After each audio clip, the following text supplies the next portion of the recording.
आपके अपने YouTube channel Minku smart education में आप सभी का स्वागत है। आज के इस वीडियो में हम जानेंगे MS एक्सेल की कुछ एडवांस ट्रिक्स। दोस्तों, मैंने यहाँ पर कुछ order number, items and address लिए हुए हैं। मान लीजिए जहाँ जहाँ जिस भी सेल में दिल्ली शब्द का यूज हो रहा है, सबसे पहले मुझे उसको सर्च करना है और उसकी जगह पर कुछ सिंबल या कुछ नोट डालना है। तो वो हम कैसे करेंगे? तो उसके लिए कंट्रोल H ऑप्शन का दोस्तों हम यूज करेंगे, रिप्लेस का। यहाँ पर दोस्तों सबसे पहले हमें व्हाट फाइंड, हमें करना क्या है? तो दोस्तों मुझे दिल्ली सर्च करना है। तो मैं आपको एक ट्रिक बताता हूँ कि सबसे पहले इसके आगे स्टार लगाइए एंड तब दिल्ली लिखिए। क्योंकि स्टार लगाने से क्या होगा कि जहाँ जहाँ भी जिस सेल में, चाहे वो आगे हो या पीछे हो, जहाँ जहाँ भी दिल्ली होगा वो सभी को सर्च करके यहाँ पर ला देगा। तो हम जैसे अब यहाँ पर फाइंड ऑल करते हैं तो जहाँ जहाँ भी इसमें दिल्ली है, यहाँ पर उन्होंने को सभी को सर्च कर दिया है। अब हम सिंपल कंट्रोल A करेंगे और बेशक से इस जो विंडो है फाइंड एंड रिप्लेस की, इसको यहाँ से कट कर देते हैं। तो जहाँ जहाँ भी दिल्ली है, जैसे आदर्श कॉलोनी दिल्ली है, यहाँ पर गीता भवन दिल्ली है, यहाँ पर शिव विहार दिल्ली है, तो सभी को इसने हाईलाइट कर दिया है। अब हम यहाँ से इसमें जो भी चेंज करना चाहें, चाहे तो हम इसको डिलीट कर सकते हैं, चाहे हम यहाँ से DN लिख सकते हैं, डिलीवरी नॉट अवेलेबल, या अगर हमें दिल्ली को सबसे पहले टॉप प्रायोरिटी देनी है तो दिल्ली टॉप प्रायोरिटी लिख सकते हैं। तो उसके लिए सब दोस्तों हम टॉप फर्स्ट मैं लिख देता हूँ सबसे पहले कि टॉप फर्स्ट प्रायोरिटी ये है। उसके बाद लिखने के बाद दोस्तों कंट्रोल प्लस में एंटर का हम यूज़ करेंगे। तो दोस्तों जहाँ जहाँ दिल्ली होगी वहाँ पर टॉप फर्स्ट यहाँ पर आ गया है। इस तरह से दोस्तों हम इसका यूज़ कर सकते हैं। सेकंड ट्रिक्स है दोस्तों रुपीज़, कि अपने जो रिबन है उसमें दोस्तों हम रिबन में रुपीज़, अपने इंडियन करेंसी का सिंबल कैसे लाएं। जैसे आप यहाँ पर देखोगे तो English USA, English UK, euro, Chinese, सभी तरह के यहाँ पर सिंबल्स होते हैं, लेकिन हमारा इंडिया का यहाँ पर सिंबल नहीं है। अगर हमें यहाँ पर इंडियन रुपीज़ में सिंबल लाना है तो वो हम कैसे करेंगे? तो उसके लिए दोस्तों सबसे पहले अपने जो स्टार्ट बटन है, स्विच है, वहाँ पर जाएंगे और यहाँ पर टाइप करेंगे करेंसी। करेंसी टाइप करेंगे दोस्तों तो यहाँ सबसे ऊपर यहाँ पर दिखाएगा change the way currency in display. इस पर दोस्तों हम ओके करेंगे। तो सबसे पहले दोस्तों जो ये फॉर्मेट यहाँ पर आएगा, जो रीजन एंड लैंग्वेज की जो विंडो खुल के आएगी, तो यहाँ फॉर्मेट में दिखा रहा है इंग्लिश यूनाइटेड स्टेट्स। यहाँ पर सबसे पहले आपको इंग्लिश इंडिया को दोस्तों सिलेक्ट करना है। तो इंग्लिश इंडिया यहाँ पे होगा, उसको हम यहाँ से आसानी से सिलेक्ट कर सकते हैं। जैसे यहाँ पर इंग्लिश इंडिया ये रहा, इसको हमने सेलेक्ट कर लिया। इसके बाद दोस्तों हम जाएंगे एडिशनल सेटिंग में। एडिशनल सेटिंग में दोस्तों जाने के बाद यहाँ पर कस्टमाइज जो फॉर्मेट है इसकी विंडो के में करेंसी का ऑप्शन होगा और यहाँ पर ऑलरेडी रुपीज़ का सिंबल आ जाएगा। अब आपको कुछ नहीं करना दोस्तों, ओके करना है, अप्लाई एंड ओके।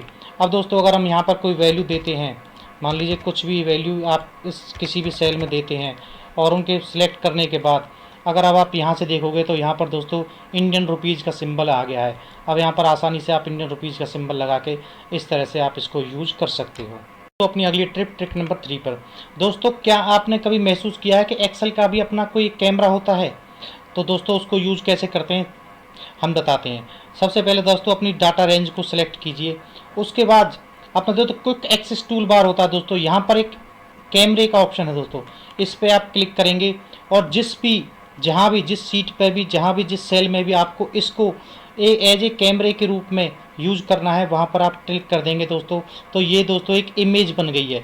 अब आप इसको यहाँ पर एडिट नहीं कर सकते, ये ना ही एक टेक्स्ट है, ये सिर्फ एक इमेज है। तो इस तरह से हम एक्सेल के कैमरे का यूज कर सकते हैं।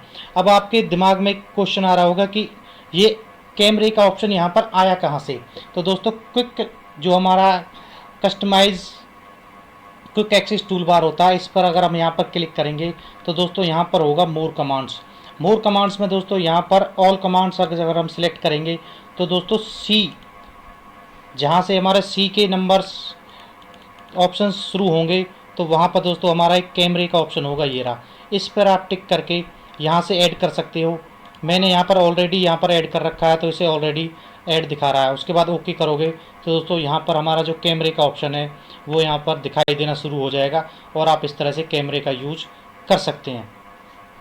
ट्रिक है दोस्तों हमारी कंट्रोल प्लस में एंटर का मैजिक। दोस्तों हमें कंट्रोल प्लस एंटर का मैजिक तो पता ही होगा, नहीं पता है तो बताते हैं। हमने अपनी डाटा को रेंज को सिलेक्ट कर लीजिए।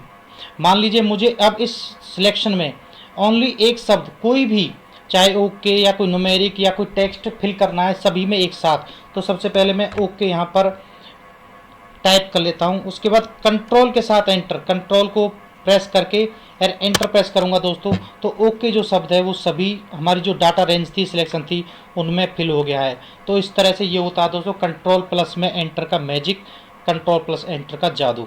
चलते हैं दोस्तों अपनी अगली ट्रिक नंबर 5 पर। How to select merge cells. अगर हमारे पास डाटा बहुत बड़ा है और उस सीट में से अगर हमें मर्ज सेल को सिलेक्ट करना पड़े और देखना पड़े कहाँ कहाँ मर्ज सेल है, तो दोस्तों बहुत ही कठिनाई होगी। तो उसके लिए दोस्तों हम करेंगे डाटा अपनी जो रेंज है उसको करेंगे सिलेक्ट, उसके बाद कंट्रोल प्लस में एफ प्रेस करेंगे, तो फाइंड एंड रिप्लेस की जो विंडो खुल के आएगी दोस्तों। यहाँ पर फॉर्मेट ऑप्शन है, इस पर करेंगे तो अलाइनमेंट ग्रुप में जाके दोस्तों यहाँ पर एक मर्ज सेल का ऑप्शन है, इसको चेक ऑन करेंगे एंड उसके बाद ओके करेंगे। और ओके करने के बाद दोस्तों यहाँ पर करेंगे फाइंड ऑल। तो जो जो हमारे ब्लैंक जो हमारे सेल मर्ज हुए हैं या मर्ज पहले से ऑलरेडी हैं, उनको यहाँ पर इसने हाईलाइट कर दिया है। अब हम यहाँ से कंट्रोल ए करेंगे तो सभी को ये इसने ऑटोमेटिक यहाँ पे हाईलाइट कर दिया है। अब हम इस विंडो को यहाँ से कर देंगे क्लोज। अगर अब हमें हाईलाइट करने के लिए कोई मार्क देना है, मान लीजिए यहाँ पर मुझे ओके लिखना है एंड कंट्रोल प्लस में एंटर का मैजिक फिर से हम यूज करेंगे, तो दोस्तों यहाँ पर सभी जो मर्ज सेल थी वो यहाँ पर हाईलाइट हो गई हैं और उनमें ओके शब्द आ गया है। इसके अलावा अगर आप सीट में देखोगे तो कहीं भी कोई भी मर्ज सेल नहीं दिखाई देगा। दोस्तों अपनी अगली ट्रिक की तरफ। दोस्तों हमारा जो ये सेल होते हैं, इन सेल के चारों तरफ जो ये बॉर्डर लगा हुआ है, इनको हम जो लाइनिंग्स हैं इनको हम ग्रिड भी बोलते हैं। बाय डिफ़ॉल्ट ये कुछ जैसा आपको दिख पा रहे हो इस तरह की होती हैं।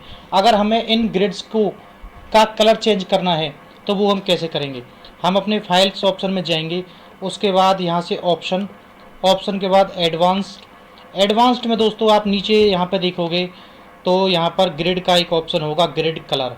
अगर मैं यहाँ से इसको ग्रिड कलर का चेंज कलर कर देता हूँ, मान लीजिए मैंने येलो कर दिया, उसके बाद मैं ओके करूँगा, तो दोस्तों आप देखोगे कि जो हमारी ग्रिड्स हैं, जो हमारी एक कलरिंग हुई है, ये ऑटोमेटिक चेंज हो गई है। लेकिन दोस्तों ये ध्यान रखना कि ये जो ग्रिड चेंज हुई है ये ओनली इसी सीट पे एप्लीकेबल होगी, अदर किसी सीट पे या अदर किसी वर्कबुक पर इसको आप अप्लाई नहीं कर सकते। अगर वहाँ पे अप्लाई करना है तो उस सीट को खोल कर ही आपको ग्रिड को, जैसे मैंने अभी बताया, सो चेंज करना पड़ेगा। एक बार में सिर्फ हम एक ही सीट को अप्लाई करके अपनी ग्रिड का कलर चेंज कर सकते हैं। अगर हमें अपनी जो एंटर की मूवमेंट है उसको चेंज करना है तो वो हम कैसे करेंगे। जैसे यहाँ पर मैं एंटर करता हूँ तो हमारी जो सिलेक्शन है वो राइट की तरफ हो रखी है, तो राइट में जा रहा है। बाय डिफ़ॉल्ट ये डाउन की तरफ होती है। अगर हमें इसको चेंज करना है तो वो हम कैसे करेंगे, हम अपने फाइल्स ऑप्शन में जाएंगे, उसके बाद दोस्तों यहाँ पर एडवांस और सबसे ऊपर ही है दोस्तों after pressing enter move selection, यहाँ पर राइट हो रखा है, बाय डिफ़ॉल्ट यहाँ पर डाउन होता है। लेकिन अगर हमें कोई किसी भी डायरेक्शन में इसको चेंज करना है तो मान लीजिए मैं इसको डाउन कर देता हूँ एंड ओके करता हूँ। तो अब अगर मैं एंटर करता हूँ तो दोस्तों मैं कोई डाटा यहाँ पर पुट करता जाता हूँ, एंटर करता जाता हूँ, तो वो नीचे की तरफ डाउन की तरफ हमारी जो मूव सिलेक्शन है वो हो जाएगी। तो इस तरह से हम अपना कर्सर है जो एंटर है उसकी जो मूव सिलेक्शन है उसको चेंज कर सकते हैं। पर चलते हैं दोस्तों, अगली ट्रिक है हमारी। अगर हमारा जो डाटा हमने लिया हुआ है दोस्तों, अगर उसमें कहीं पे ब्लैंक सेल्स हैं और हमें उन ब्लैंक सेल्स को हटाना है तो वो हम कैसे करेंगे। तो दोस्तों उसके लिए हम अपना जो हेडर है उसको करेंगे सिलेक्ट और आज सिंपल यहाँ पर फ़िल्टर का यूज़ करेंगे। फ़िल्टर लगाने से दोस्तों हम यहाँ पर फ़िल्टर का यूज़ करेंगे तो सभी को पहले अनचेक करेंगे, उसके बाद ओनली ब्लैंक्स पर हम चेक ऑन करके क्लिक करके ओके करेंगे। तो ये हमारा जो ब्लैंक रिकॉर्ड है वो हमारे सामने आ गया है। अब हम इसे आसानी से सिलेक्ट करेंगे एंड राइट क्लिक से यहाँ पर डिलीट रो से आसानी से हम इनको डिलीट कर देंगे। उसके बाद अगर हम दोबारा से इनको सेलेक्ट ऑल करेंगे, ओके करेंगे, तो आप देखोगे कि जो ब्लैंक रिकॉर्ड्स थे वो हमारे बीच में से यहाँ से हट गए हैं। तो इस तरह से हम ब्लैंक रिकॉर्ड्स को अपनी सीट में से हटा सकते हैं आसानी से। तो हमें कोई डाटा पुट करना है, मान लीजिए मैं यहाँ पर 12 kg पुट किया, उसके बाद 23 kg पुट किया, उसके बाद 25 या 54 kg पुट किया। तो दोस्तों आप देख रहे हो कि इसको एक्सेल एज ए टेक्स्ट मान रहा है, क्योंकि जो हमारा टेक्स्ट होता है वो सेल के लेफ्ट साइड में शो होता है। अगर हम इनका टोटल करना चाहें, सम करना चाहें दोस्तों, तो इसका जो सम है वो नहीं होगा, क्योंकि टेक्स्ट का सम नहीं होता। और अगर हमें इनका सम करना चाहे तो वो हम कैसे करेंगे। तो सबसे पहले दोस्तों अपनी जो हमारा डाटा है, जो रेंज है या जहाँ पर हमें अपना डाटा को लिखना है काम करना है उसको करेंगे सिलेक्ट। उसके बाद नंबर फॉर्मेट से दोस्तों यहाँ पर जाएंगे। उसके बाद फॉर्मेट सेल का जो ऑप्शन है उसमें दोस्तों कस्टम पे जाएंगे। इसको जर्नल जो है, जर्नल को दोस्तों हम यहाँ से इरेज करेंगे। तो सबसे पहले हम यहाँ पर पुट करेंगे हैश सिंबल होता है नंबर का, कि जहाँ पर जो हम यहाँ पर न्यूमेरिक नंबर देंगे। उसके बाद स्पेस, उसके बाद डबल इन्वर्टेड कॉमा, स्पेस। अब दोस्तों यहाँ पर केजी या पीसेस जो भी आप लिखना चाहें वो लिख के स्पेस देके डबल इन्वर्टेड कॉमा को क्लोज करेंगे और ओके करेंगे। अब अगर दोस्तों हम यहाँ पर कुछ भी लिखते हैं, 12 लिखा, 23 लिखा, 45 लिखा, 56 54 लिखा, 56 लिखा, तो अब इसने इसको एज ए नंबर काउंट किया है और केजी जो हमने यहाँ पर सिंबल दिया था वो भी ऑटोमेटिक यहाँ पर आ गया है। अब दोस्तों अगर हमें इनका टोटल करना है, मान लीजिए इस सेल में मैं इनका टोटल करना चाहता हूँ, तो मैं दोस्तों आसानी से इनका टोटल कर सकता हूँ और नीचे केजी का सिंबल भी आएगा कि 190 केजी है। तो अगर मैं इसको मैनुअली आपको चेक करके दिखाऊँ तो यहाँ पर भी 190 केजी ही शो हो रहा है, जो कि करेक्ट है। इस तरह से हम दोस्तों इस ट्रिक का यूज कर सकते हैं। पे चलते हैं दोस्तों, अगली ट्रिक बहुत ही बेहतरीन दोस्तों, कॉपी डाटा टू वन और more sheets in a single time. मान लीजिए दोस्तों मुझे कोई फॉर्मेटिंग करनी है, कोई डाटा तैयार करना है और मैं चाहता हूं कि वो डाटा मेरा एक सीट पे ना होके मल्टीपल सीट्स में एक ही साथ में तैयार हो जाए। तो वो हम कैसे करेंगे? तो उसके लिए दोस्तों मैंने सीट नंबर 3 पर डाटा को टाइप करूंगा और seat number 8 and seat number 9 पर वो ऑटोमेटिक कॉपी होता चला जाएगा। तो कैसे? तो कंट्रोल को दोस्तों यहाँ पर दबाएंगे और साथ में सीट 8 एंड सीट 9 को हम यहाँ से सिलेक्ट कर लेंगे। अब जो हम सीट नंबर 1 पर दोस्तों जो हम टाइप करेंगे, मान लीजिए मैंने यहाँ पर कुछ भी टाइप किया है, XYZ जो भी मैं फॉर एग्जांपल के लिए टाइप कर रहा हूँ। अब अगर मैं सीट नंबर 8 और सीट नंबर 9 पे देखूँ तो दोस्तों वो भी सेम टू सेम यहाँ पर टाइप हो गया है। इसलिए क्योंकि यहाँ पर मैंने कॉपी डाटा टू वन और मोर सीट्स इन सिंगल सीट लिखा है। अगर मैं सीट नंबर 8 पे जाऊँगा तो दोस्तों वो यहाँ पर नहीं लिखा है, लेकिन जो डाटा मैंने यहाँ पर सीट को मर्ज करने के बाद लिखा था वो यहाँ पर कॉपी हो गया है। इसी तरह से सीट नंबर 9 पर कॉपी यहाँ पर हो गया है। अगर हमें इन जॉइंट्स को हटाना है तो हम किसी भी अदर सीट पर क्लिक करके इन तीनों के बीच में जो कॉम्बिनेशन था उसको समाप्त कर देंगे। और अब अगर हम यहाँ पर कुछ भी लिखेंगे तो वो अगली नेक्स्ट सीट पर नहीं जाएगा।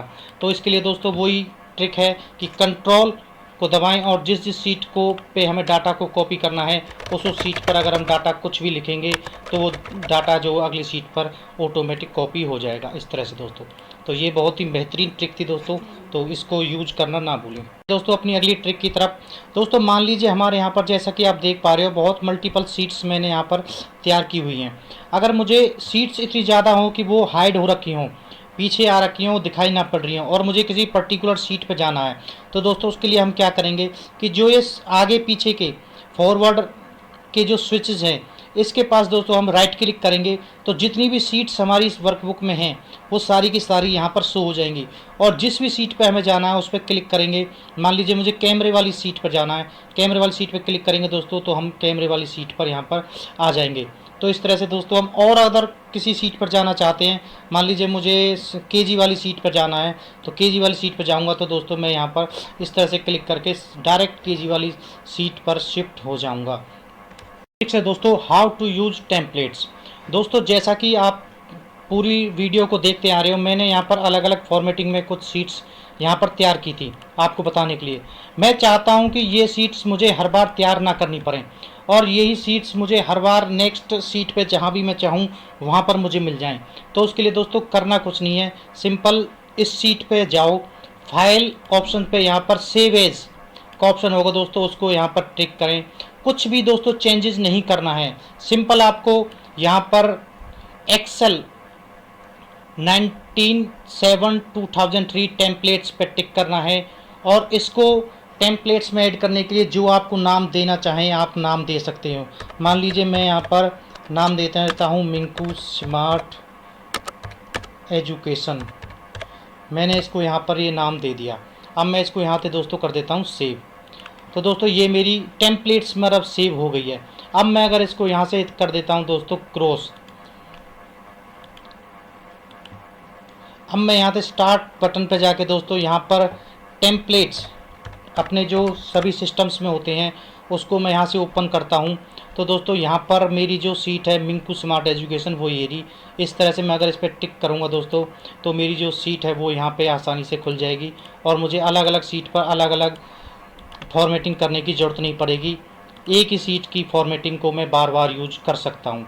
तो इस तरह से दोस्तों ये कुछ महत्वपूर्ण एडवांस बेसिक ट्रिक्स थी जिनका आप अपने डेली वर्क में यूज कर सकते हैं।